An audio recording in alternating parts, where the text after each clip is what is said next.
a palavra a Manuelita e a mediação da mesa, se não me falha a memória, é do professor Rafael. Obrigado. Pessoal, antes da Manuelita começar, a gente já combinou mais ou menos como vai ser a estratégia da apresentação dela. Vai ter um momento de demonstração do sistema, é óbvio. A gente combinou o seguinte: ela vai fazer a demonstração, ela vai fazer a explicação, a apresentação dela, e no final, na mesma metodologia nossa, a gente abre para perguntas, abre discussões, pega os crachás e tudo mais. Ok? Manuelita? Boa tarde. É um prazer para mim estar aqui. Queria agradecer ao Forcomfor o convite. Queria agradecer a vocês também a presença aqui, prestigiando esse evento, que eu acho que começou com 25 instituições e agora está enorme, está ficando um evento cada vez mais prestigiado. Bom, para essa fala, a minha missão aqui, efetivamente, é ajudar, orientar vocês na utilização do sistema de gestão e monitoramento da formação continuada. Esse é o objetivo, é com essa perspectiva que eu venho participar aqui do fórum. Porque qual é o meu papel? Bom, eu hoje estou vinculada, sou coordenadora dentro do Ministério da Educação, sou servidora de carreira, vinculada a rigor ao Ministério do Planejamento, da carreira de especialista em políticas públicas e gestão governamental, mais conhecido como gestor federal, cedida ao Ministério da Educação há 5 anos. No Ministério da Educação, eu estou vinculada à Secretaria de Educação Básica, e hoje na SEB, no âmbito da formação continuada, o meu papel é mediar e transformar em sistemas, e quando eu falo em sistema, num sistema informatizado, uma política pública que é a Política Nacional de Formação Continuada, tá? Dos profissionais de magistério da educação básica. Nome gigantesco. E aí, para facilitar, não se trata como formação continuada, tá? Então, eu não sou da área de TI, minha graduação é na área de arquitetura e urbanismo, mas a minha vida profissional foi na área de gestão de política pública. Então, eu sou gestora de carreira, sou gestora de minha formação nessa linha. E como é que eu vim parar na área de TI? A partir de uma experiência que a gente construiu esses anos dentro do Ministério da Educação, num sistema que começou, que se chamava como PDE Interativo, ou se chama PDDE Interativo, e que é uma solução que, enfim, hoje atende as escolas. A partir daí eu fui sendo envolvida no desenvolvimento de outras ferramentas, outras soluções tecnológicas para algumas políticas públicas do Ministério da Educação, mais especificamente da Secretaria de Educação Básica, e agora junto com as políticas da SECADI, tá? Eu preciso fazer um esclarecimento também que é relacionado à própria política de formação. A política não está sob a titularidade de uma única secretaria dentro do Ministério da Educação. Formação continuada é uma das poucas políticas hoje no Ministério que na prática é completamente transversal. Ela vai da Secretaria Executiva, passa pela CESU, pela CETEC, pela SEB e pela SECADI. Embora todo mundo sonhe com políticas transversais e articuladas, a articulação na prática é muito, muito difícil, porque é exemplo do que acontece nas instituições, como nas redes de ensino, como na vida, a gente tem um modelo muito cartesiano e muito segmentado. Então, na hora que você parte para uma política transversal, você começa a enfrentar uma série de diferenças no modus operandi, na forma como as coisas ocorrem. E mais um adendo só. Quero dizer que eu me sinto muito confortável aqui em Fortaleza, muito bem recebida, porque eu já morei aqui 4 anos antes em Brasília. Então é sempre uma satisfação estar aqui e agradecer por tempo a recepção da Universidade Federal de Ceará. Bom, a melhor forma de falar sobre um sistema é apresentar, é usar esse sistema. E aí eu pedi à organização, eu preciso de uma cobaia. Eu preciso de alguém que vá simulando no momento a situação para que a gente possa ir fazendo essas explicações. Eu podia ser bem maçante aqui, trazer uma série de telas congeladas e tal, mas isso não seria muito efeito. E antes da exposição é sempre salutar, perguntar se antes do CISFOR, ou quem aqui antes do CISFOR, já tinha tido acesso ao CIMEC, que é o Sistema de Monitoramento e Planejamento do Ministério da Educação. Quem já conhecia ou já tinha acessado o CIMEC? E que 50% do grupo, aproximadamente, no olhar superficial. Então, Para quem já acessava o CIMEC, para quem está conhecendo agora o CIMEC é uma plataforma que abriga uma série de módulos dentro dele. Uma plataforma, então, uma casa, evidentemente, que abriga uma série de módulos. Hoje o CIMEC tem cerca de 60 módulos. O CISFOR é apenas um desses módulos. Há módulo para tudo, há uma série de soluções para as várias políticas. O CISFOR é a que dá conta da política de formação continuada. Todavia, quem acessa a gestão de cada módulo é feita por um administrador, que em tese é o gestor da política pública. Então, quem já tinha acesso ao CIMEC, por exemplo, no módulo SNF ou SINAFOR, não necessariamente passou a ter acesso automático ao CISFOR. Por quê? Porque o acesso aos módulos é dado por um administrador, né? E esse administrador é que define qual é o perfil e tal. Então, vocês podem entrar no CIMEC e não ver o CISFOR no dado momento. Então, isso podia não ter visto, evidentemente, até serem cadastrados, tá? Bom, então é importante esclarecer isso porque é uma primeira dúvida. Algumas pessoas nos mandaram um e-mail dizendo: eu tenho a senha do CIMEC, eu entro no CIMEC, mas eu não vejo o CISFOR. É por isso, é porque o nome de vocês, o CPF de vocês, não estava vinculado ainda ao CISFOR. E a gente vem resolvendo todos esses casos gradativamente, tá? Então esse é um primeiro esclarecimento geral. Das instituições federais aqui presentes, imagino que só temos federais aqui. Não? Tá. E aí eu vou me referir especificamente agora a uma outra questão. O CISFOR foi construído, programado nesse momento, para esse ano, para dar conta dessa relação, desse planejamento, da execução da política nacional implementada pelas instituições federais de ensino superior. Então, tem surgido também, agora de forma muito pontual, demandas de instituições estaduais que querem acesso ao CISFOR para fazer o seu planejamento e tal. Nesse momento, o CISFOR não dá conta do acesso das instituições estaduais, apenas das federais. E aqui eu me refiro às universidades e aos institutos federais. Tá? Esse é um ponto.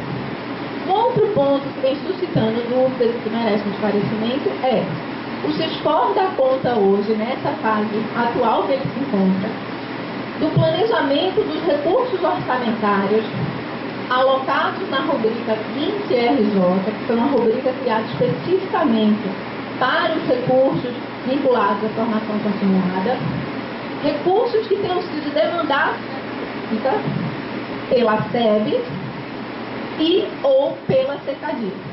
Tá?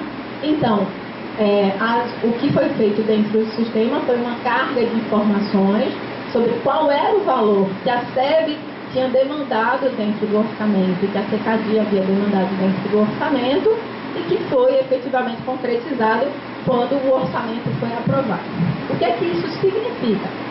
Que alguns institutos, e mesmo universidades, que algumas instituições, não acessam o CISFOR ou não acessavam. Por quê? Porque não havia recursos orçamentários definidos por essas duas secretarias para que fossem cadastrados no sistema. Mas o que aconteceu? As instituições diziam: mas eu tenho 250 mil reais na 20RJ.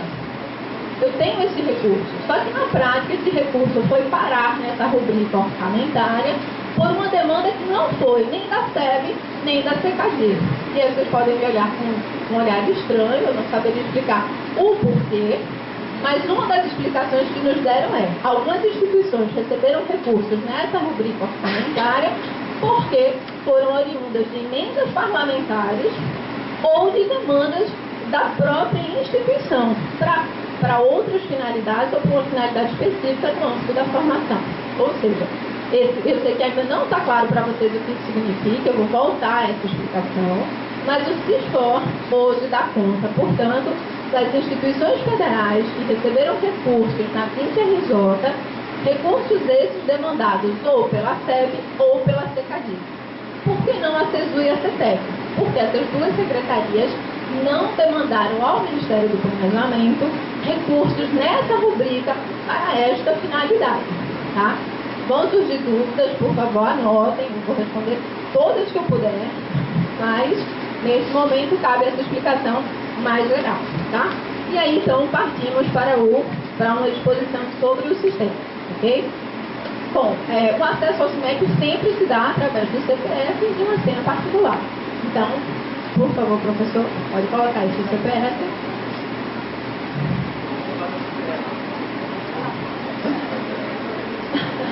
Tem que deixar. Bom, então, a gente coloca e clica ali em entrar, ok? Essa é a visualização. Primeira questão, eu queria que vocês anotassem tudo. Eu prometo que eu volto tantas vezes quantas necessárias para reexplicar e a gente simular outras situações. Ok? Gravar. Tá, fica à vontade. Quer dizer, eu aparecer no vídeo, eu ia em foto, mas pode voltar. Então, a primeira questão que às vezes acontece é que o CIMEC, você sempre acessa o CIMEC com a tela do seu último acesso. Então, quem já tinha acesso ao CIMEC quando foi cadastrado no SISCOR, entrou ainda no módulo chamado SNF, que era o Sinafor. E aí dizia, mas eu não estou vendo o SISCOR, eu não entrei no SISCOR, eu só vejo a SNF. Tem que ir nesse menu aqui superior, vendo aqui, onde tem SISCOR, pode abrir o professor. Aqui, especificamente o professor Rafael, tem acesso ao SNF e ao SISCOR. Se eu entrar com o meu login, vocês vão ver 20 módulos diferentes. Ou seja, isso é em função do número de módulos que cada pessoa pode acessar dentro do sistema. Então, quem só via SNF, por qualquer razão ainda não conseguiu entrar no SISCOR, tenta visualizar clicando nesse menu se aparece o SISCOR. Se não aparecer, normal, é porque ainda não foi liberado o acesso e a gente vai resolver todas essas perguntas, tá? Bom, então clicando no SISCOR, o sistema entra para vocês.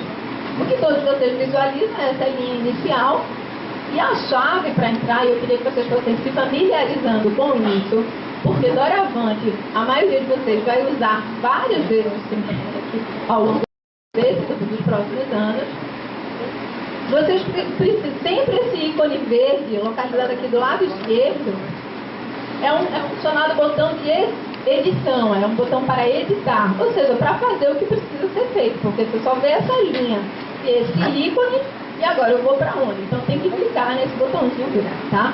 Me desculpem se eu estou sendo muito tati-bitati, muito primário nessa explicação, mas é porque eu não sei se o grupo está bem nivelado, então eu prefiro explicar de uma forma mais simples, depois chegar numa explicação mais completa, tá? Então podem clicar aqui. Bom, eu queria apresentar essas 3 abas no campo superior, quer dizer, principal, dados, coordenador institucional, planejamento, tá? Vão surgir ao longo do ano outras abas aí, talvez uma aba de projeto, uma aba de acompanhamento, e por aí vai. Então, esse é uma espécie de menu principal, funciona nesse campo superior, que a gente chama nesse primeiro nível, que são essas diferentes abas, tá? Essa parte principal são só orientações, é só uma espécie de abre-aulas. Ele tem um texto que a gente espera que vocês leiam, mas, enfim, esse texto pode ser modificado ao longo do tempo. A ideia é que essa parte seja uma interface para informes, comunicações, orientações, enfim, é um campo mais aberto para que o MEC possa enviar algumas informações, tá? A segunda aba, que é dados coordenador institucional, essa é uma aba comum a todos os usuários do sistema, tá? E quem são os usuários do sistema? Serão os bolsistas vinculados a algum curso de formação continuada que seja gerido desse sistema, evidentemente. Então, quem for bolsista, leia-se aqui, fizer parte da equipe da instituição, em qualquer condição que, evidentemente, receba a bolsa, seja coordenador geral, adjunto, supervisor, professor, tutor, etc. E as funções já previstas em lei, todos têm que preencher, em algum momento vão ter que acessar esse sistema, por enquanto só vocês o fazem, mas na sequência todos vão ter que entrar nesse sistema, eu vou explicar como, vão ter essa aba para ser preenchida. Por quê? Porque essa aba é um grande formulário com informações pessoais, profissionais e bancárias. Esse formulário reproduz na íntegra tudo que hoje o SGB exige em termos de informação para poder processar o pagamento das bolsas. O que é que isso significa? Que quando esse sistema estiver no ápice da sua utilização, ou seja, perfeitamente redondo, e ele não está, aliás, ele ainda está há alguns meses de um ponto ótimo, e também eu vou tentar explicar isso nessa exposição, quando o sistema estiver no ponto ótimo, não será mais necessário cadastros paralelos e repetidos no SGB. Esse sistema já se comunica com o SGB. Ele manda todas essas informações para o SGB, autorizando mensalmente o pagamento das bolsas, necessariamente a quem for devida a bolsa. Tá? Bom, que campos a gente tem aqui? Espera, não sei. Aí, eu sei que houve, já pedi desculpas à Fernanda, em algum momento alguns coordenadores estavam vendo o formulário da Fernanda. Então, assim, isso é uma expressão na TI que eu vou aprendendo, isso é um bug do sistema. Coincidentemente, eu até brinquei, vão pensar que é uma perseguição a Fernanda, não tem nada a ver, evidentemente que não, mas eu digo, se ela fosse muito ciosa da data de nascimento dela, fosse o tipo que esconde a idade, ela estava ferrada, porque algumas pessoas terminaram vendo alguns dados da Fernanda. Então, você estava fazendo propaganda no meu aniversário de 50 anos. Poxa, Fernanda, eu não sei quando é seu aniversário. Daqui a uma semana. Então pronto, já recebo nossos parabéns, as desculpas e na sequência os parabéns pelo seu aniversário. Mas, enfim, então isso foi um bug do sistema, foi corrigido, pelo menos até onde se sabe, tá? Bom, então a gente tem os dados aqui, os dados pessoais. Isso, o professor já está dizendo, eu sou de 69 e tal. Então, assim, nome da mãe, nacionalidade, estado civil e por aí vai. Vamos descendo aqui, porque só tem 2 pontos que eu quero chamar a atenção. Primeiro, aqui quando a gente pede o nome, caso a pessoa coloque a opção casado, aparece o nome do cônjuge. E logo abaixo diz documento de identificação.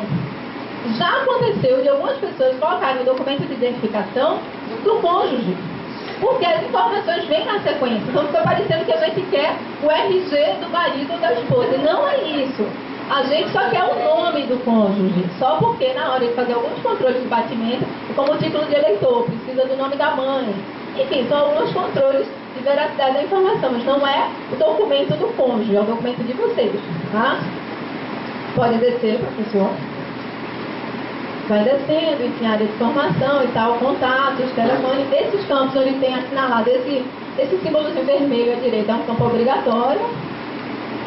Bom, o e-mail, é importantíssimo que o e-mail principal seja um e-mail ativo, porque é por meio deles que vai toda a comunicação do Ministério da Educação, tá? E aqui, nessa parte de agência do Banco do Brasil sugerida, pode ser mais um pouquinho. Os dados bancários, eles são fundamentais para que vocês possam, evidentemente, receber as bolsas de estudo, ou a bolsa, né, nesse caso. Então, o que acontece? Alguns perguntam, eu posso colocar a mesma agência onde eu já sou correntista? Pode, não tem problema nenhum. Mas será criada, como vocês já sabem, é criada uma conta específica para o crédito da bolsa. Tá? Então, não vai ser creditado numa conta que vocês já têm no Banco do Brasil. Tá? Não funciona assim. Tá? Vocês podem até ser na mesma agência, mas não é na mesma conta. Pode descer um pouquinho. A data de nascimento está errado. E aqui no final tem, eu li e concordo com o termo de compromisso, já sou bolsista da FNDE e não desejo substituir minha bolsa atual pela bolsa do esporte. Aqui merece uma explicação, que eu espero que vocês capturem bem, anotem, embora a gente possa repetir ela com várias vezes. Ao assinalar a opção, já sou bolsista do FNDE e não desejo substituir minha bolsa atual pela bolsa do CISPOR, vocês que são coordenadores institucionais e coordenadores de algum curso, todos sabem que não podem receber 2 bolsas. Ao assinalar isso, o sistema, quando ele nem chega a mandar a sua informação para o SGB, informação bancária, respeitando o fato que você vai receber o comando oriundo de um outro curso, ou seja, a solicitação de pagamento oriundo dessa outra função que você exerce no outro curso, numa outra situação. Se vocês não assinalarem atuando em funções diferentes, em 2 ou mais cursos ou condições, por exemplo, são coordenadores institucionais aqui, mas são coordenadores adjuntos de algum curso, Se vocês não assinalam essa opção, como é que funciona? O SGB processa ordens bancárias. As ordens bancárias não têm data certa para acontecer, elas são mandadas no momento em que a autorização é requerida. O SGB vai processar a primeira ordem bancária recebida. E da segunda em diante ele vai ignorar, porque você já vai ter recebido uma bolsa que foi a primeira que foi solicitada. O que isso acarreta? Quem é coordenador institucional, salvo engano, hoje a bolsa é de R$ 1.500, é isso? 1.500. Pode ser supervisor num outro curso, que a bolsa é R$ 1.300, R$ 1.100, acho que é isso. Então, o que acontece? Se você não assinala essa opção, você fica vulnerável à primeira ordem bancária. Ou seja, se por acaso a bolsa de supervisor for demandada primeiro, a bolsa de coordenador não vai ser paga. Em tese, todo mundo opta pela bolsa de maior valor.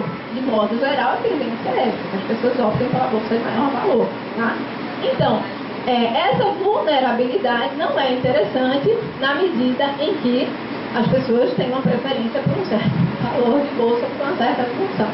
Então, aqui no cadastro do SISCOR, se a bolsa que vocês vão privilegiar é a bolsa do SISCOR, de coordenadores institucionais, vocês não assinalam essa alternativa.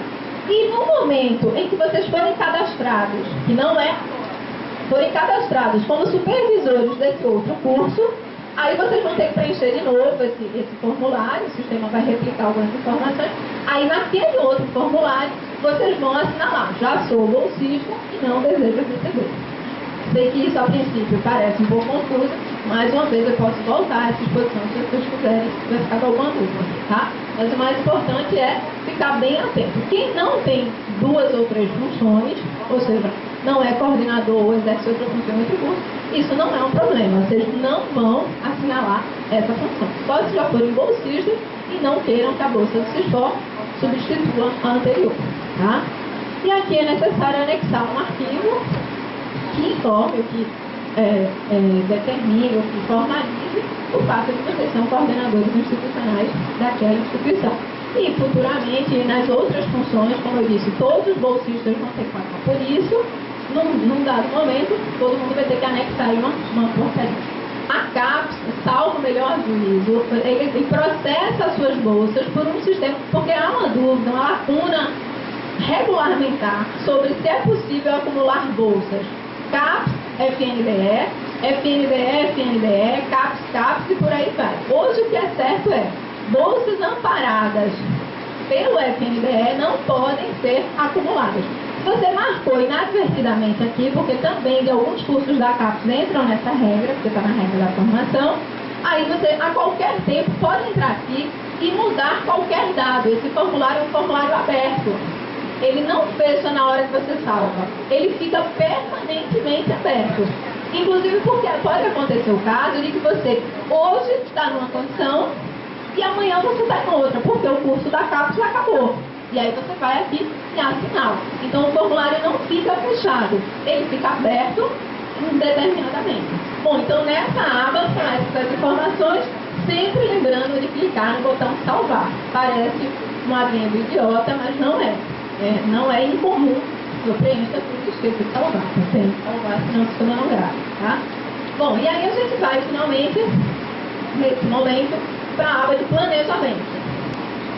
Na aba de planejamento, vocês visualizam na verdade, no primeiro acesso, vocês visualizam 2 campos. E na sequência que aparece um terceiro campo, que eu vou explicar. Primeiro, essa explicação enorme, que até por curiosidade eu queria saber quem leu. Porque normalmente o pessoal da TI diz para ver que é útil colocar essas orientações, porque ninguém lê nada.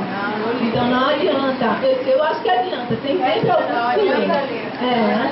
Pronto. Então tá certo. É só para a gente poder ir, né, nivelando. Então tem essa explicação enorme. E aí pode descer, professor. Eu queria que vocês ficassem só ligados. Desculpa, só um pouquinho, professor. Nesse campo aqui do lado, nesses quadradinhos aqui. Isso. Porque isso é o que a TI chama de workflow, que é um nome bonito para falar no fluxo do processo, no fluxo de trabalho, enfim, para ser bem literal. Então daqui a pouquinho eu vou voltar para o workflow, tá? Mas vamos descer aqui. Bom, esse campo aqui que vocês veem é um resumo de uma proposta maior, que foi o que é uma proposta maior. E é essa que vai começar a deixar vocês bem desconfortáveis. É de onde vieram esses dados e por que esses dados não coincidem, em alguns casos, com os dados que a gente recebeu na reunião de novembro ou na reunião no comunicado CIS, etc, etc. Então, assim, não queria me alongar muito nessa explicação, porque acho que ela por si só já suscita algumas perguntas, mas o que eu posso colocar é: o sistema foi programado para recepcionar um planejamento que o Ministério da Educação, mais especificamente, vou fazer as duas secretarias, SEB e SECADI, fizeram a partir do momento em que a gente tinha, no momento 1, um projeto de lei orçamentária anual chamado PELOA, e no momento seguinte, com o orçamento aprovado, vocês acompanharam que o orçamento atrasou a aprovação esse ano, no momento seguinte da própria LOA, ou seja, da lei orçamentária anual. Há uma diferença de valores entre o projeto de lei e a lei efetivamente, e sobretudo o orçamento efetivamente aprovado. Então, num dado momento, a SEB, tanto a SEB quanto a SECADI, tinham uma certa expectativa de recursos e fizeram um planejamento. Quando saiu o recurso definitivo, houve um corte nas duas secretarias, nos valores demandados, embora o recurso não seja carimbado por secretaria, mas quando o MEC solicita o recurso, ele sabe de quanto cada secretaria pediu, digamos assim. Então, eles eram uma espécie de ele tem um controle, temos um dispositivo, um sinalizador, digamos assim. Então, houve cortes, tanto na SEB quanto na SECADI. O que, evidentemente, suscitou um replanejamento. Num dado momento, a SEB tinha partido, a SEB e a SECADI tinham nivelado uma solução que era: não vamos definir previamente vagas e valor, apresentaremos apenas a lista de cursos e as instituições fazem a sua movimentação nesse sentido. Como o recurso foi cortado de forma muito maior do que o esperado, e isso acontece todos os anos, né? Não foi surpreendente, não foi pior do que bastante, não é isso acontece. Foi cortado, a SEB optou por dizer: não, eu tenho algumas políticas que são indutivas e o recurso agora só cabe para fazer essas políticas. Então é preferível, até para dar insumos para os coordenadores institucionais não ficarem completamente perdidos nesse processo, é preferível que a gente já demarque, delimite valores e vagas esperadas pela Secretaria de Educação Básica. Tá? A SECADI manteve a posição, apresentou a sua lista de cursos desejados, ou seja, aqueles que ela deseja que a instituição oferte, mas optou pela indicação simbólica de R$1 uma vaga. Tá? E aí, uma vaga em R$1, é evidente que não tem nenhum curso para R$1 uma vaga. Então, todo mundo já sabe que isso é simbólico, é o que dá o espaço para definir dentro da instituição qual será efetivamente o valor das vagas. No caso da SEB, não. A SEB tem algumas políticas, são políticas indutivas, que demandam recursos em montantes maiores e que, de fato, a SEB precisa assegurar que essa parcela de recursos, de fato, enquanto que é que dentro da instituição, seja efetivamente preservada. E depois eu vou falar um pouco melhor qual é o limite dessa preservação, se é integral, qual é a margem que a instituição tem, e assim sucessivamente. Tá? Então, sei que essa mudança, por si só, já causou uma série de saias justas, ou de, como é que eu posso falar? De constrangimentos em algumas situações, uma saia justa na posição dos coordenadores institucionais em relação a alguns coordenadores de cursos. Por quê? Porque no ano passado havia orientação para abertura de editais, o recebimento dos projetos, etc. E aqui eu tenho que fazer um parêntese nessa exposição. Para nivelar um pouco o grupo que está chegando agora nessa posição e para resgatar um pouco da memória de quem já acompanha a formação continuada há alguns anos. A gente passou por um processo, a formação continuada, ela vem se adensando do ponto de vista da política pública. Tá? O que eu chamo de adensamento?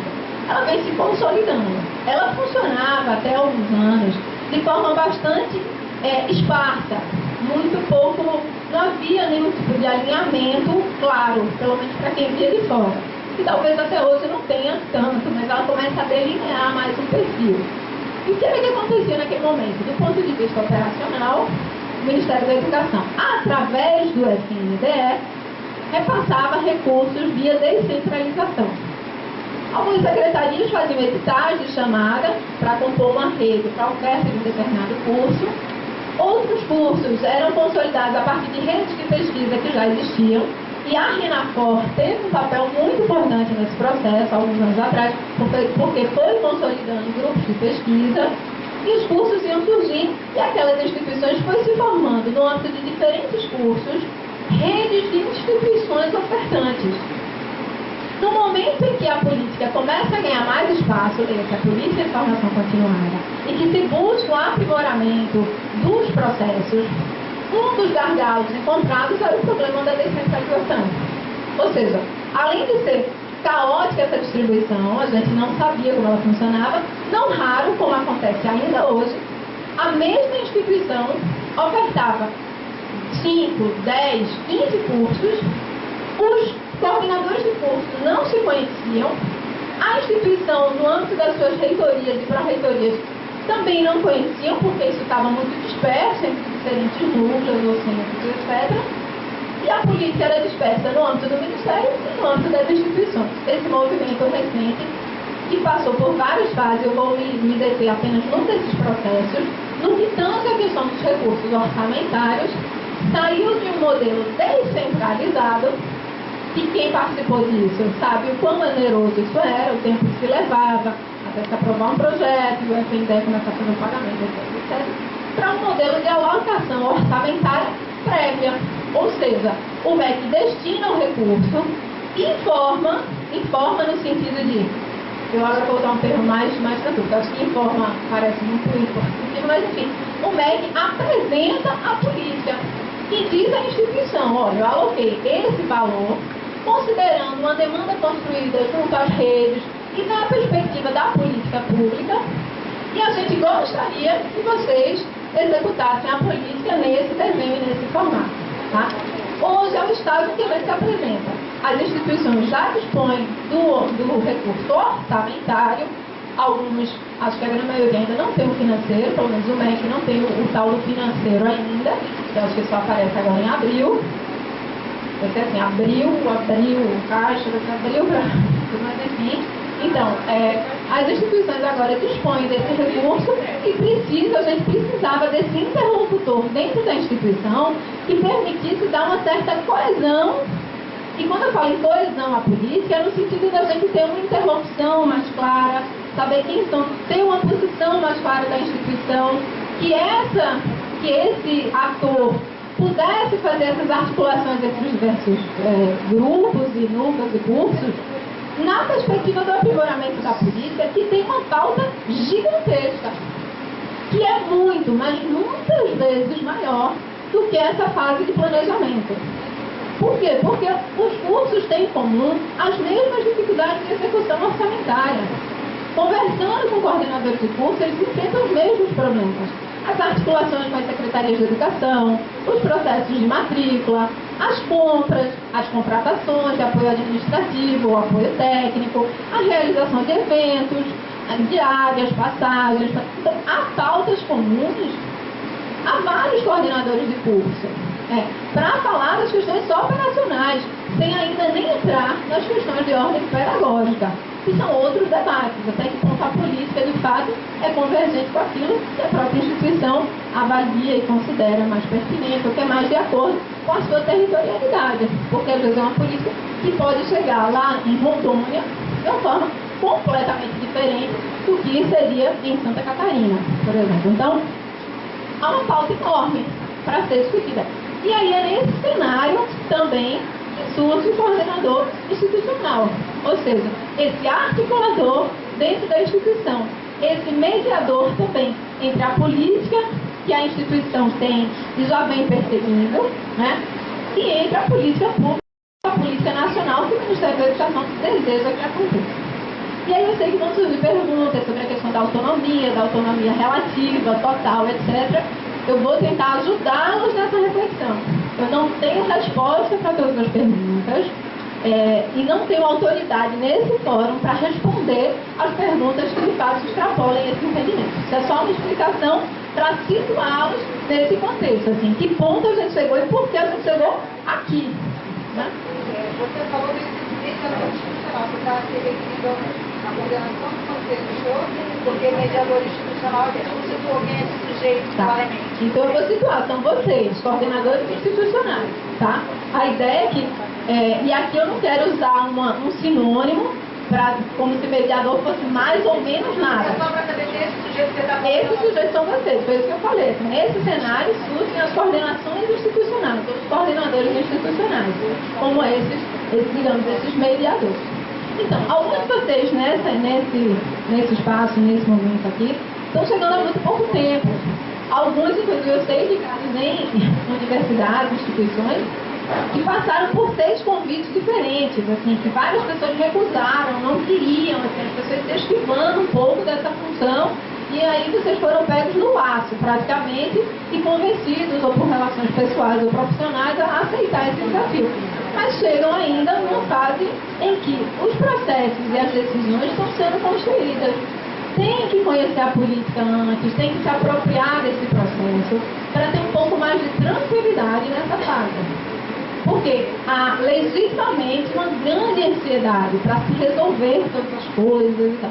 Mas, infelizmente, nesse momento, a gente está no momento mais liquidificador do processo. Até a gente sair com um produto que seja um produto mais acabado, um processo mais claro, mais transparente, onde o papel de vocês seja claramente entendido e reconhecido pelos seus pares.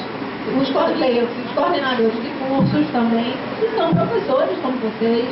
Então há um longo percurso aí a ser feito.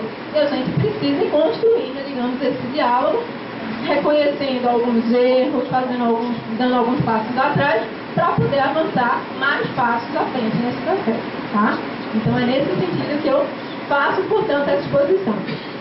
Esse quadro resume, portanto, a expectativa de recursos, quer dizer, ele considera o valor da LOA, da lei orçamentária, na primeira linha.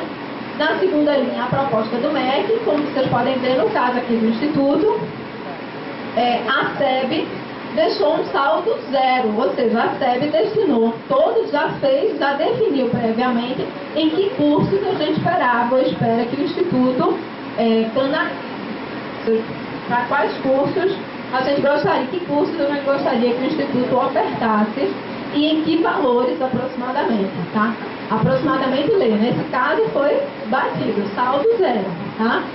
Bom, na proposta, no segundo campo, proposta IES, aparece novamente o valor da LOA, o valor da proposta da IES, ou seja, aquilo que foi apresentado por vocês no somatório, sempre está dividido aqui, SEB, CKD no total, aquilo que vocês apresentaram dentro das opções aceita, rejeita ou repactua, que eu vou falar adiante.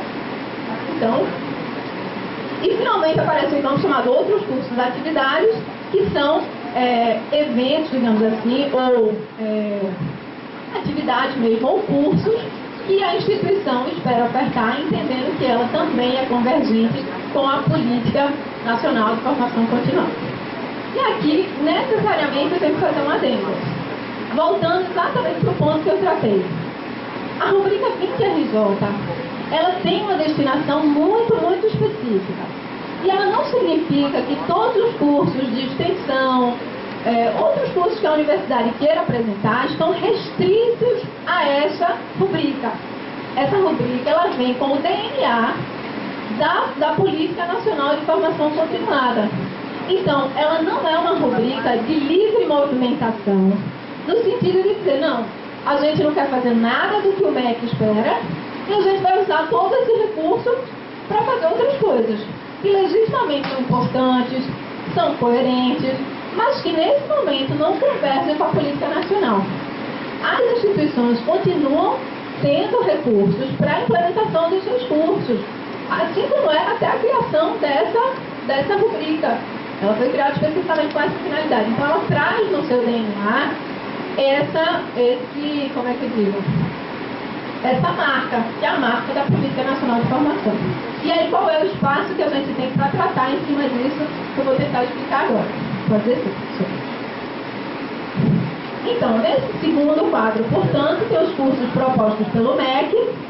E no botão, novamente no botão de editar, que é esse verdinho aqui, em cada curso vocês precisam entrar nesse botão para se posicionar sobre, sobre aquilo que a instituição, enfim, formaliza perante o MEC.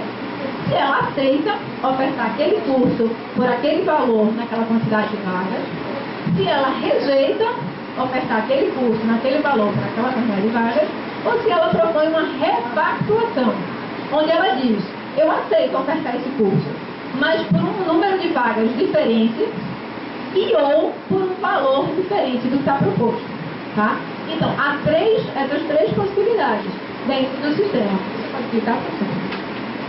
Então, para cada curso, vocês precisam entrar, novamente tem algumas explicações, uma orientação geral, e aí a opção aceita, rejeita ou repactua, tá?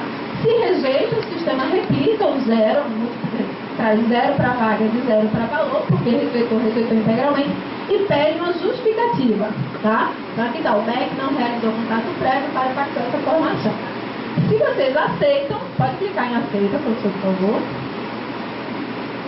E aí eu chamei o professor, quer dizer, eu disse ao professor Rafael o seguinte: é ele, mas poderia ser qualquer um de vocês. Porque até vocês finalizarem o planejamento, vocês podem alterar essa posição 1000 vezes, 5.000 vezes, 40.000 vezes. Vocês podem a qualquer tempo mudar isso, até clicarem no botão finalizar planejamento. Quando clicar lá, aí não pode mais mudar. Mas até lá, dormiu, no outro dia conheceu o coordenador do curso e ele disse que queria. O coordenador ligou e disse: não é esse valor, é outro. Vai lá e muda. Até finalizar, vocês podem alterar a qualquer tempo, tá? Então aqui, se aceita, o sistema replica o número de vagas e o valor que o MEC tinha proposto, e se repactua, que é o último botão, aí vocês vão dizer qual é a repactuação, se é por qual número de vagas e por qual valor. E também na repactuação a gente pede uma justificativa, para que a gente possa entender, assim, baseado em que informações vocês fizeram essa proposição, tá? Bom, então esse é o quadro geral que vocês precisam repetir para todos os cursos. Pode fechar para você sem salvar, né? Bom, aqui do lado de justificativa aparece a justificativa só nos casos de repactua e rejeita, porque no caso de aceita não precisa justificar e, portanto, não aparece nenhuma justificativa, tá? O quadro aqui exibe aquilo que vocês cadastraram. Em proposta MEC tem a proposta original e na proposta IES aquilo que vocês, eventualmente, na repactuação ou ao aceitar, aquilo que vocês se posicionaram, tá? Então, é isso que aparece aqui. E aí a primeira dúvida. Bom, até aqui tá simples, claro que alguém vai dizer: ah, mas o Rafael tá muito fácil, só são 3 cursos, e o meu, que são 15 cursos, 20 cursos e tal. É muito coordenador para articular mesmo, muita gente para localizar na instituição, é muita informação para processar, realmente a gente sabe o que é. Mas isso é uma ilustração, tá?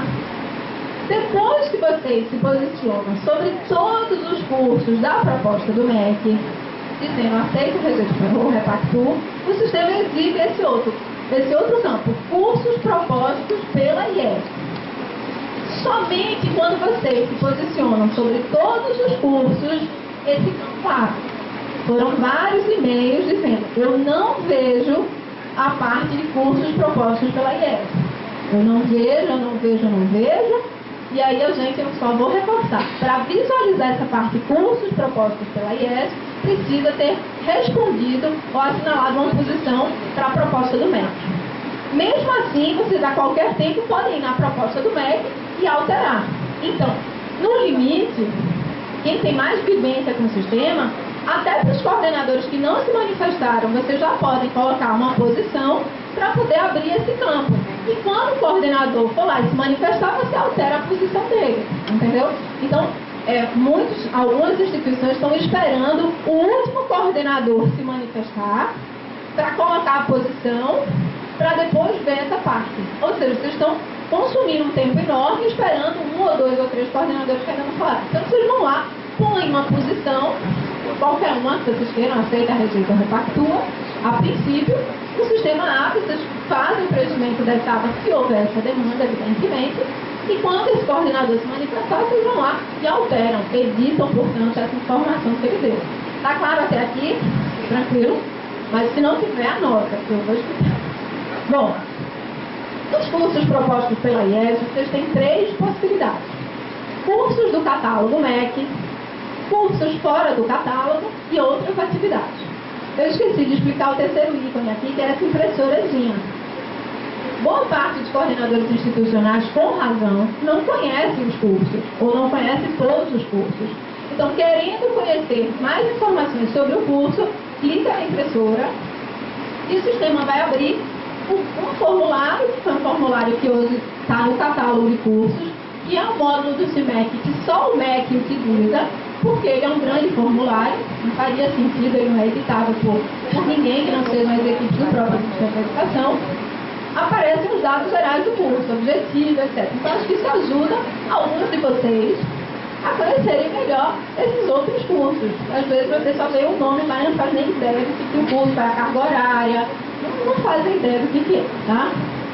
Então, inclusive nessa ficha, no final, vocês podem até ver a rede de universidades que o Ministério, universidades não, me perdoem, os institutos federais, eu tenho um vício horroroso de só falar das universidades, que é das instituições para as quais o MEC fez a mesma demanda de curso.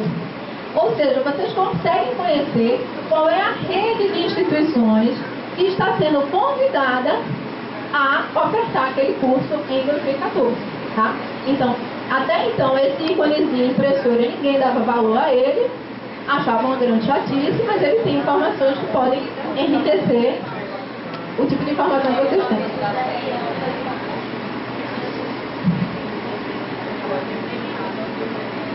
Bom, então é isso. Nesse curso, como vocês podem ver, praticamente todas as instituições foram convidadas. Né?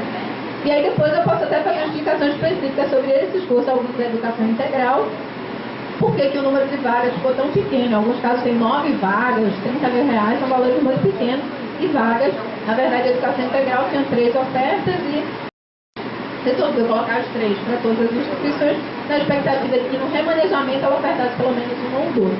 Enfim, ou 3, evidentemente, se puder.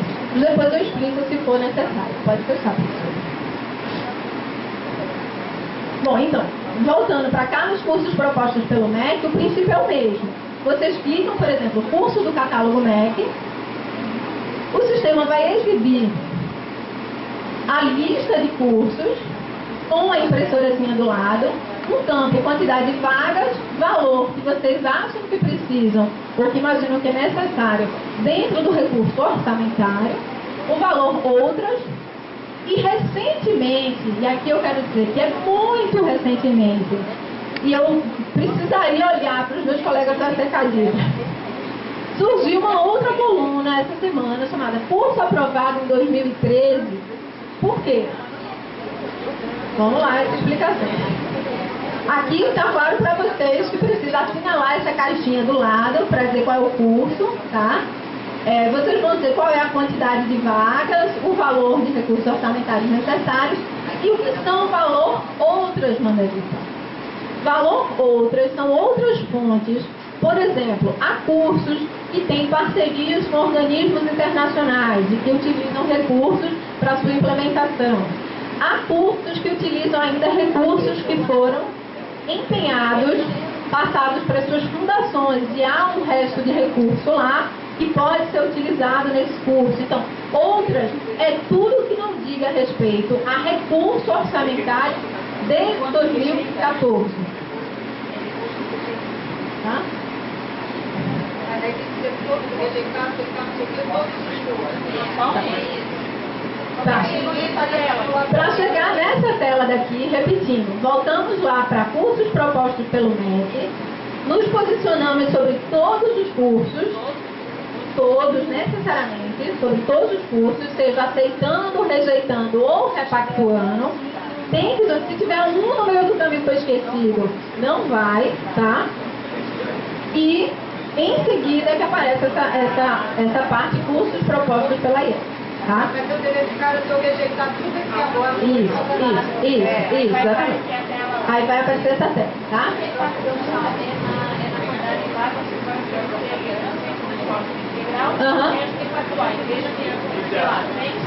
Isso, então, gente. Tá. Você tem que se posicionar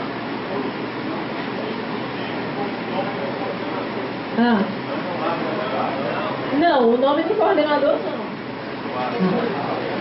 Bom, vejam só, isso a gente pode, por exemplo, eu estou aqui conhecendo o professor Rafael e ele não indicou quem é o coordenador do curso, mas já consegue ver. É porque ele rejeitou? Bom, enfim, tudo bem. Então, para os cursos em que aceitam ou repactuam, vocês precisam indicar quem é o coordenador. Agora, eu queria só, porque sei que são muitas perguntas, sem dúvidas, então a gente vai chegar lá. Alguém só precisa me controlar com o tempo, porque eu falo para burro e o meu tempo fica bem curtinho aqui. São 4h20, tá tranquilo, né? Bom, então, também no caso do coordenador institucional, também no caso do coordenador do curso, vocês podem nesse momento, porque o sistema estava dando um problema. Às vezes, por exemplo, o professor Herbert, ele é coordenador institucional e é também coordenador dos conselhos escolares, do curso dos conselhos escolares. E o sistema não estava aceitando o mesmo CPF. O que a gente deu como uma sugestão, como uma proposição intermediária nesse momento? Coloca o nome do adjunto enquanto o MEC conserta esse problema e ajusta o banco de dados. O banco de dados já foi ajustado, então quem é coordenador institucional e é coordenador de curso já pode se cadastrar. Mas até então estava dando esse problema. Não aceitava o mesmo CPF para funções diferentes. Tá? Bom, cursos propostos pela IES. Como eu estava falando, tem o curso do catálogo. Outro problema, se o professor puder clicar aí de novo, abrir a janela, era que esse catálogo ele é apresentado em 2 páginas. Pode descer, professor, porque são 81 cursos cadastrados, salvo engano. Não passava para a segunda, 80 cursos, não passava para a segunda página. Também era um problema do sistema, já foi consertado. Mas em alguns casos, era um problema do navegador. A gente fala, isso está na tela principal, usem o Mozilla. O Mozilla é o sistema operacional, o navegador, mais adequado para navegar no CIMEC. Alguns não têm o hábito do Mozilla, vão direto no Chrome, no Internet Explorer, mas eu peço que baixem o Mozilla, é gratuito, etc. Baixem, instalem, porque facilita a navegação do CIMEC. Bom, então aqui vocês fazem essa indicação e informam se é um curso. Por exemplo, se vocês disserem que vão precisar, tem um curso em andamento, não apareceu na lista de cursos propostos pelo MEC, tá? Mas precisa de 50 mil para o curso terminar. Isso já foi um curso aprovado pelo MEC, tem lá um parecer de aprovação, etc, dizendo que para 2014 vai precisar de 60 mil reais. Então é aqui que vocês têm que localizar esse curso, dizer as vagas aprovadas, o valor necessário da LOA, nesse caso, e informar se ele foi aprovado em 2013 ou não. Apenas para que o MEC possa ter algum controle, em especial nesse caso a CKD, que é uma demanda bem específica da CKD, ter algum controle da utilização desses recursos. Ou seja, alguns, 90% são para cursos novos, uma nova oferta esse ano, mas existe uma parcela desses recursos de 2014 que precisam ser resguardados para os cursos já em andamento. Isso é outra coisa que eu preciso enfatizar. Surgiu também uma saia justa, junto aos coordenadores institucionais, quando depois das reuniões do Confor, surgiram informações de pareceres emitidos pelo MEC de cursos do ano anterior, que já, vou dizer assim, que já reservavam, digamos assim, da matriz de 2014, um valor que o grupo, o comitê institucional, sequer sabia. Então, assim, era um curso, eu vou pegar escola de gestores. O valor do projeto em 2013, que é uma especialização, dura 18 meses pelo menos. Então, passa do ano civil, né? O curso no valor total de 360 mil, sendo 260 mil em 2013 e 100 mil em 2014. Os cursos em andamento e que evidentemente não tem recursos já empenhados ou transferidos à fundação, precisam utilizar recursos desse ano. O comitê institucional precisa saber quais são, porque é evidente que a gente não vai dar continuidade, havendo recurso na universidade e concurso em andamento, interromper ele, toda a matriz já foi comprometida, tá? Então isso também é importante saber com os coordenadores de curso, fazendo essas, enfim, essa articulação que eu sei é difícil, onerosa, trabalhosa e desgastante. A gente tem plena convicção disso, tá? Bom, aí pode fechar. Se vocês acrescentaram, pode descer só um pouquinho, se vocês acrescentaram algum curso que depois foi errado, eita, eu disse que era esse, mas não era esse, eu me confundi, era o outro, é só clicar nesse ícone vermelhinho, que é o excluir curso, não vou pedir para o professor fazer isso, é só excluir o curso. Se quiser, também pode excluir. Vocês vão aqui, o sistema vai pedir uma confirmação, e vocês dizem, desejo excluir. Vai lá, exclui o curso, não tem nenhum problema. Nessa fase, vocês podem fazer tudo. Incluir, excluir, editar, fazer o que for, tá? Bom, no curso fora do catálogo MEC, aqui vai uma outra explicação de contexto e de cenário.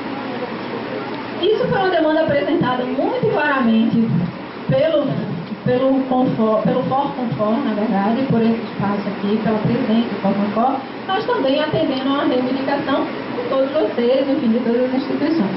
E era, qual é o espaço que a gente vai ter nessa rubrica para a oferta de cursos da própria universidade, que não estão no catálogo do MEC, que o MEC nem conhece, mas que é uma política, que é um curso importante para essa articulação, para esse espaço institucional que a gente tem, etc, e coisas de conhecimento que vai sendo construído. Esse espaço está dado aqui, mas está dado de uma forma bastante limitada, em especial esse ano, e em especial no caso da Secretaria de Educação Básica. Por quê? Porque, por conta de tudo que eu falei, o recurso hoje já é, por si só, muito pequeno, para dar conta das políticas indutivas. Então, o espaço para a proposição de novos cursos, ele, de fato, em algumas instituições está reduzido, tá? E depois eu vou explicar o que algumas instituições têm feito e como é que a gente está encarando isso. Bom, nos outros cursos propostos pela instituição, ele não está no catálogo, o MEC não conhece, precisamos que vocês informem para que diretoria do MEC o curso será submetido, a proposta será submetida, e aí eu sei que, no caso da SEB em particular, esses nomes não dizem nada, né? Diretoria de Apoio à Gestão Educacional, Diretoria de Currículo, não dá para saber, mas vocês tentam intuitivamente fazer isso, porque se cair na diretoria errada, uma passa para a outra, não tem problema.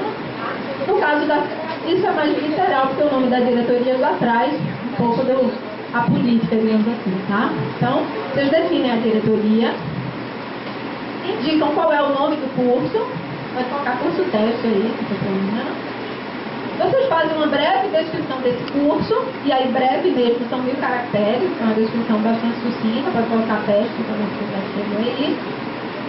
Quantidade de vagas proposta, valor da LOA, valor outra se houver, se não houver tem que colocar 0. E, finalmente, anexam um arquivo. O que é esse arquivo? Primeiro, ele é obrigatório, precisa ser anexado, porque ele traz a proposta mais completa. Em 1000 caracteres, ninguém consegue explicar o curso, tá?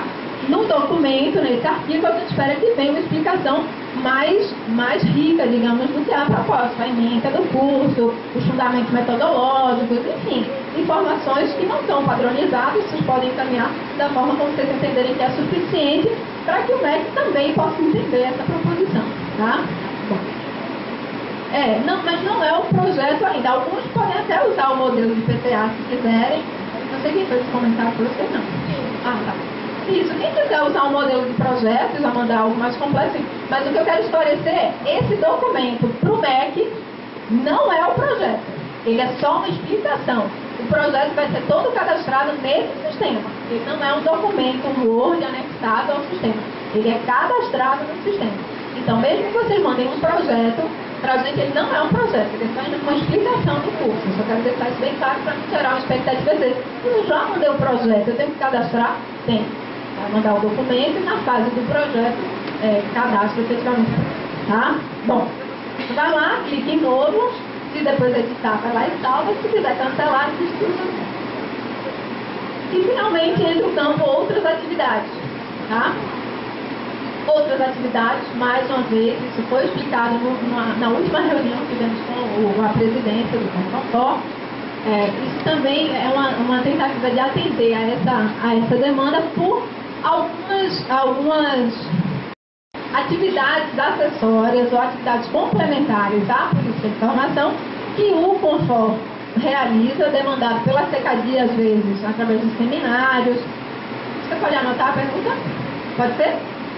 Eu só estou terminando, né? Mas, sei lá, 5, 10 minutos eu concluo aqui as coisas. Então, essas outras atividades têm um campo, não é fácil, enfim, a secretaria interessada, a atividade, o nome da atividade, uma breve descrição, mas na atividade vocês têm 3 opções: seminário SEB, seminário CECADI e custeio Confor. Custeio Confor é um tema que ainda não está regulamentado. Custeio Confor não tem parâmetro de valor, não se sabe ainda o que o custeio Confor abriga. Pode pagar diária? Posso contratar um apoio administrativo? Eu sou um coordenador institucional sozinho para dar conta de tudo. Eu preciso de bolsista. Eu preciso de... Tem várias demandas em relação aos Confor. Então, aqui vocês podem registrar uma expectativa do que vocês precisam. Mas eu, Manuelita, não posso assegurar qual será o encaminhamento, porque isso não está regulamentado, sobre como o Ministério irá se posicionar sobre isso. Por quê? Porque na resolução e toda a base legal que institui o Comitê Institucional, há uma omissão sobre esse assunto. Então, hoje o que foi encaminhado vai ser recepcionado, mas ainda não há clareza. Quem vai analisar, se seria a SEB, se seria a CECADI, se seria um colegiado, muito menos quem vai aprovar, e muito menos aprovando sobre que parâmetros. O que determina isso? Se uma instituição pedir 500 mil e a outra pedir 5 mil, como é que se analisa isso? Se alguém não pedir nada, porque os recursos de custeio já são bancados pela própria universidade a partir de uma estrutura prévia. Enfim, as configurações são muito diferentes. Mais uma vez eu falei universidade, né? É só um exemplo. Das instituições. Me desculpem 1000 vezes os institutos. É só um vício horroroso que eu vou perder. Já estou melhorando. Então, no caso do custeio, eu não tenho como responder, eu não tenho como parametrizar. O que eu posso dizer é: apresente aqueles que acharem que é estritamente necessário, em especial para esse ano, e vai passar por um momento que vai ter que se posicionar sobre isso. Mas não há clareza nem parâmetro. Tá? Então, já estou me antecipando uma pergunta que vai aparecer, e se vocês quiserem fazer a pergunta de novo, a resposta vai ser essa. Não temos definição em relação a isso, ok? Agora, significa que é melhor não colocar nada, é uma decisão de cada um de vocês. Tá? Então, não tenho também, não vou dizer coloque ou não coloque. Mas vocês têm que avaliar qual é a pertinência, a importância e a relevância dessa informação esse ano. Volto a dizer, toda a regra do jogo pode ser aperfeiçoada ao longo desse ano, para que no próximo eu já venha com melhorias, no seguinte seja um pouco melhor, e assim sucessivamente. A gente está construindo um processo. A regra não está acabada nem é definitiva, tá? Claro, tranquilo. Marília quer fazer uma complementação, vou só terminar a exposição aqui. Tá. Então, outras atividades é isso. Ano da noite. Tá, os campos são aqueles que... Bom, e agora a última explicação, até para abrir para as perguntas, é sobre a questão do coordenador do curso na IES, tá? Vocês estão sendo, o sistema pede para fazer o fechamento, que nos cursos que foram aceitos ou repactuados, vocês já indiquem quem é o coordenador. Isso não é uma informação meramente técnica ou processual, ou para ficar bonitinho no sistema. Vocês são os gestores do planejamento nesse momento. E vocês são os gestores do acesso dos coordenadores dos cursos a esse sistema. O acesso de vocês está sendo dado, ou está sendo cadastrado, está sendo gerenciado pelo MEC. Não é isso? É uma equipe nossa lá que foi lá cadastrando por um, ativando os problemas todos. Eu olho para o professor Jefferson da UFRN, o caso dele deu um mega bug lá que o CIMEC não reconhecia, assim, mas solucionamos, pelo menos até ontem. Então, eu dei uma repassada nos principais problemas para ver se a gente estava com tudo mais ou menos em dia, mas acontecem casos meio pontos fora da curva. São coisas que eu não saberia também explicar tecnicamente por quê, mas acontecem. E o meu papel é ajudar a solucionar. É essa função que eu tenho hoje, é sair com uma solução e os problemas ajudar a solucionar.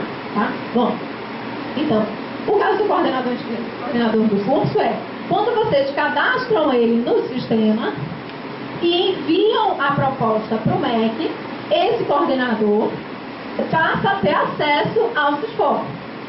Na mesma condição de vocês. Se ele já era usuário do CIMEC, ele pode acessar normalmente com seu CPF e sua senha. Se ele não era usuário do CIMEC, ele acessa com o CPF dele e a senha CIMEC DTI. O que eu quero dizer é que essa é a regra do jogo. Agora, se alguns não estão ainda conseguindo esse acesso, vou chegar nesse ponto daqui a pouco. Vou anotar, na verdade, não tenho como resolver agora. Mas essa é a regra. Ou seja, ao cadastrar os coordenadores de curso, vocês estão habilitando o acesso dessas pessoas ao SISCOR, que é a fase 2 desse processo. Se fosse um joguinho, seria o level 2, digamos assim. Que é, a primeira é do planejamento. A segunda é o projeto. O projeto não são vocês que cadastram. Não são vocês. São os coordenadores do curso, de cada curso, que vai ter uma senha dentro do sistema. E eu vou mostrar, porque eu vou ter que me logar com a minha senha, eu vou mostrar como é o visual desse projeto. O que é que vocês vão ver? Vão ver todo o projeto cadastrado. Vão poder entrar, ver o que é que foi cadastrado, o estágio que se encontra. Só não vão poder editar o projeto, porque o projeto é do coordenador do curso, tá? Mas vocês vão ter esse tipo de visualização. Então, os coordenadores institucionais, que no momento de susto, né, como vocês falam, alguns foram pegos, já disseram, manda os projetos, porque o prazo vai acabar e eu tenho que cadastrar. Relaxem, não é assim, não são vocês que cadastram, vocês vão gerenciar o acesso dessas pessoas do mesmo jeito que eu vou mostrar agora, tá? Que é o seguinte, tem essa carinha daqui, coordenador do curso, pode clicar. Vocês vão colocar só o CPF, pode colocar o meu, 028 552 804 19. Dá um tab, a minha sugestão é dar sempre um tab no computador, porque já passa para o próximo. Mas se clicar no outro campo aberto, já pega. O sistema está pegando o meu e-mail automaticamente, porque eu já sou cadastrada. Quem já for cadastrado, ele pega automático. Se não, obrigatoriamente tem que colocar um e-mail, tá? Vocês estão vendo que está aqui, ativar o usuário no SISCOR, caso esteja pendente ou bloqueado, e enviar por e-mail sem o padrão, tá? Sem o padrão, perdão, CIMEC DTI, porque a tela está aumentada e está desconfigurando, mas ativar o usuário no SISCOR, caso esteja pendente bloqueado, e enviar sem a pode desmarcar isso, porque se ele já for um usuário ativo, ele não precisa ser reativado, tá? Isso seria o meu caso. Eu não preciso ser ativada porque eu não estou nem pendente nem bloqueado, tá? Pode salvar, professor, depois você me estuda. Pode salvar. Coordenador inserido com sucesso. Pode clicar. O sistema vai dar o que chama de um refresh, vai dar uma atualizada na página, que ele faz quando a definição é F5, também não separa. E tá aí o meu nome, Manuelita, como coordenadora do curso lá do Pacto do Ensino Médio, tá? Bom, amanhã eu esqueci minha senha, ou por excesso de tentativa, o CIMEC aceita 5 tentativas e bloqueio, tá? Então, por excesso, eu esqueci a senha e fui bloqueada. O coordenador do curso vai fazer o quê? Vai ligar para o MEC. Por favor, me desbloqueia. E o que é que o MEC vai dizer? Procure o seu coordenador institucional. O MEC não desbloqueia, não reenvia senha para outras pessoas que não sejam vocês. Para os coordenadores de curso, são eles, são vocês que vão fazer esse comando aqui, que é o seguinte, pode ir lá clicar na carinha de novo. Vocês vão localizar o cidadão ou a cidadã. Tá bem?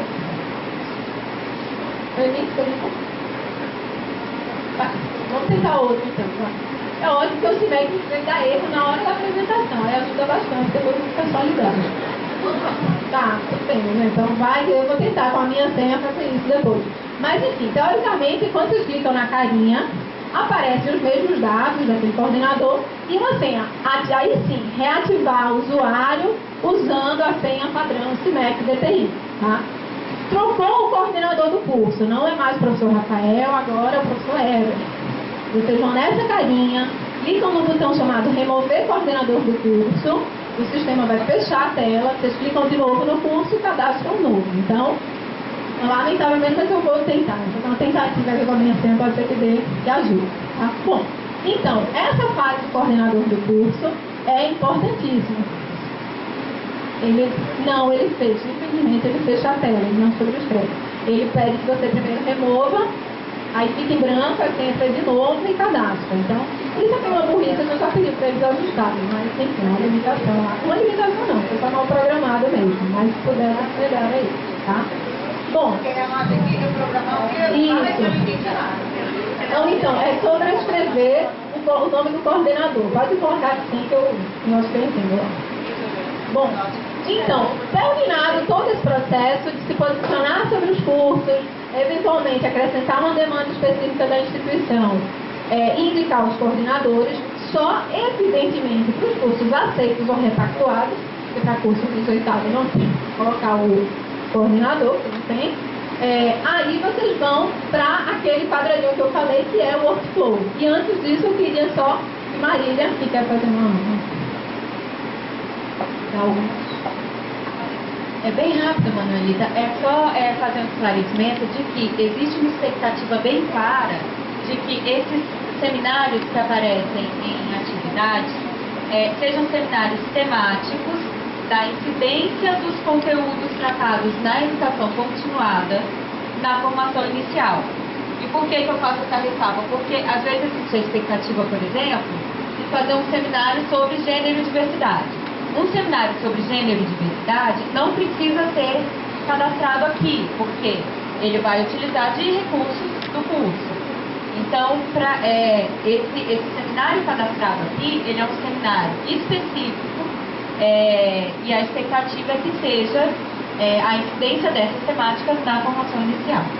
Só essa explicação. No caso da SEB, idem. Não vai fazer um seminário sobre alfabetização de crianças e tal. Não é aqui nesse âmbito, é no âmbito do Pacto Nacional pela Alfabetização na Idade Certa. Assim.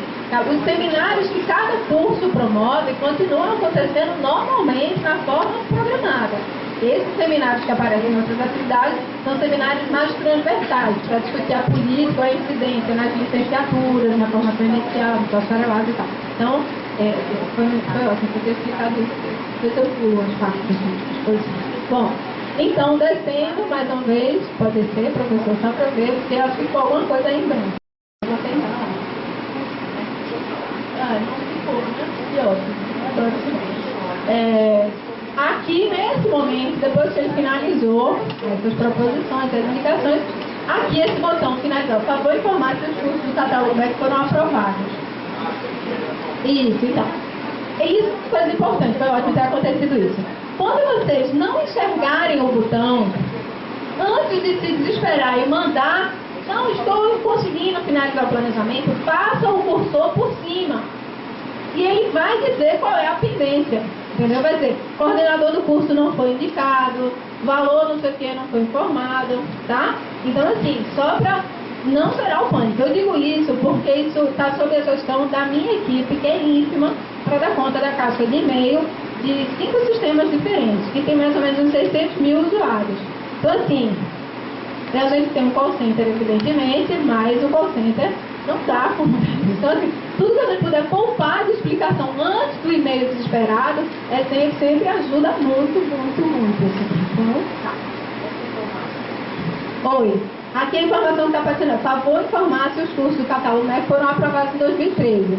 Foi o que eu expliquei. Nos cursos propostos pela IES, essa semana que foi implementada essa funcionalidade, que é, vocês dizerem na proposta da IES, que é um curso de 2013, ou seja, isso já é uma demanda de um curso aprovado em 2013, tá? Aqui, pronto, pode dizer. Pode informar aí, professor. Eu acho que ele vai pedir isso para todos, todos que forem do catálogo, tá? Mas só Tá? Não, é o seguinte, é um curso que foi... Exatamente, que foi aprovado em 2013 e precisa de algum recurso de 2014 para ser finalizado esse ano, ou simplesmente ser continuado esse ano, se não acabar esse ano, tá? Enfim, aí tem que se posicionar sobre todos esses cursos. Aí o professor Ricardo não vai fazer isso, porque ele vai consumir aqui o tempo, vai, disse lá, respondeu, aparece, ativa esse campo, finalizar o planejamento. E aí vocês clicam nesse botão, e o sistema diz, Eu nem sei qual é a mensagem que ele está dando. Mas assim, dados gravados com sucesso. Qualquer informação, pronto, finalizou essa parte. Isso é o que se espera que seja feito até a próxima sexta-feira. Não amanhã, evidente, a próxima pode ser, né? Que é o dia 4 de abril. É isso que a gente espera que vocês façam. Já posso antecipar. Bom, enfim, então, que não vai ter nova prorrogação. Por quê? Porque se vocês recordam todo o processo de encadeamento que existe em relação a essa posição de vocês, e que eu posso falar sobre ela agora, não temos mais tempo para esticar essa etapa. Por quê? Porque no dia 7 de abril abre a fase em que as escolas vão começar a fazer suas pré-inscrições em cima dessa oferta que vocês finalizaram. Mas o que a escola vê é apenas os cursos aceitos ou repactuados em cima dos cursos propostos pelo MEC. Os cursos propostos pela IES, como são ainda proposições e o MEC não se posicionou, a gente não vai capturar pré-inscrição pelo PDD interativo. Tá? Isso eu posso explicar melhor, porque para alguns de vocês sabem nem que de acha PDD interativo. Então eu posso explicar também no momento. Eu não queria retomar o fluxo todo, porque eu quero só dizer que o planejamento, essa fase, não pode se alongar mais do que o dia 4 de abril. Tá? E aí, até esse momento, eu devo dizer, com alguma preocupação, embora já sabendo mais ou menos o porquê, poucas instituições, apenas 3 instituições finalizaram seu planejamento. Até ontem. 3. A gente tinha mais ou menos umas 15, 18, que já estavam em elaboração, e todas as outras não tinham sequer iniciado esse processo. Eu sei, vocês acompanharam, tem um e-mail que vocês estavam, dizendo, eu tive muito problema. Então, acho que quem não tinha começado disse, eu é que não vou começar agora. O negócio está muito complicado, deixa eu normalizar que eu entro. Ok, é um risco. Eu nem conheço vocês pelo nome, então fiquem tranquilos, não sei nem quais são as instituições. Então, o anonimato mas alguns anonimatos, né?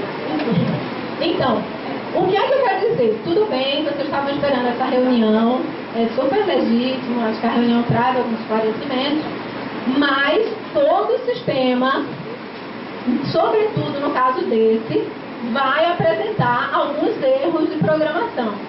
E aí, infelizmente, hoje o risco que se desenvolvem plataformas de acompanhamento de programas no MEC não permite fazer o caminho feliz da informática, que é levanta todos os requisitos, convida os usuários para fazer o teste, resolve os problemas, ajusta os testes, coloca não sei aonde, homologa e exibe. Isso é lindo na teoria. No Ministério da Educação não funciona assim. A gente levanta o requisito, joga para o desenvolvimento, faz um teste rápido em cima dos insumos que a gente tem, coloca em produção. O que é produção? Disponibiliza para o usuário, e o usuário, no final das contas, é que vai fazer o teste. E aí a gente vai corrigir em cima do erro. Posso me desculpar 1000 vezes, porque não é um caminho feliz, mas eu acho que ninguém aqui vive no mundo perfeito da informática. Mas aqui nas suas instituições vocês enfrentam problemas muito parecidos. As coisas sempre estão 30 dias atrasadas. Tá? Então, assim, esse sistema vem fechar uma lacuna, vem tentar suprir uma lacuna enorme, que era um desconhecimento, uma dificuldade de planejamento nas instituições, uma dificuldade de planejamento no MEC e, sobretudo, de acompanhamento dos cursos. Mas, nesse ano, o que eu posso assegurar para vocês é o sistema deu erro e o sistema continuará dando erro. E a gente vai corrigir todos os erros ao longo desse ano. O platô, o ponto ótimo, demora aí por baixo uns 9 meses, com erros, tentativas e erros. Então, assim, eu sei que ninguém fica feliz, eu como usuária, e aí eu digo, talvez muito mais do que cada um de vocês, sei o quanto um sistema defeituoso e com problemas é estressante, mas essa é a realidade. Eu não vou mentir, não vou dourar a pílula para vocês dizer, não todos os problemas se resolveram, e a partir de amanhã está tudo limpo. Não é. Então a gente vai construindo essa solução e vai buscando e aperfeiçoando. A tendência é que haja uma versão 2.0 no próximo ano e assim sucessivamente. É com a contribuição de vocês que a gente vai melhorando o sistema e o processo de desenvolvimento, tá? Bom, eu acho que do ponto de vista da explicação do sistema, eu posso só mostrar o módulo do projeto agora, rapidamente, pedir para o professor se deslogar, enquanto a Marília faz uma adenda. Só mais um acréscimo, então, à explicação. No momento em que vocês adicionam um curso do catálogo MEC e marcam ali que é um curso que foi aprovado em 2013 e daí precisa devolver o recurso e precisa utilizar ainda algum recurso da matriz de 2014, só esclarecendo que não basta clicar ali e pronto, já indicou para o MEC, essa questão já está resolvida, tá? Ali vocês estão indicando no sistema. Também é importante porque os processos de 2013, eles são físicos, é papel, tem um processo lá. Então é importante registrar no ofício, mandar para a coordenação responsável dizendo, olha, tanto do recurso aprovado na matriz de 2013 foi devolvido, solicitei tanto da matriz de 2014 para dar continuidade e estou informando, porque é necessário que isso esteja dentro do processo que é físico, é papel, né? Então não basta só ficar ali, tá? Faço esse acréscimo então.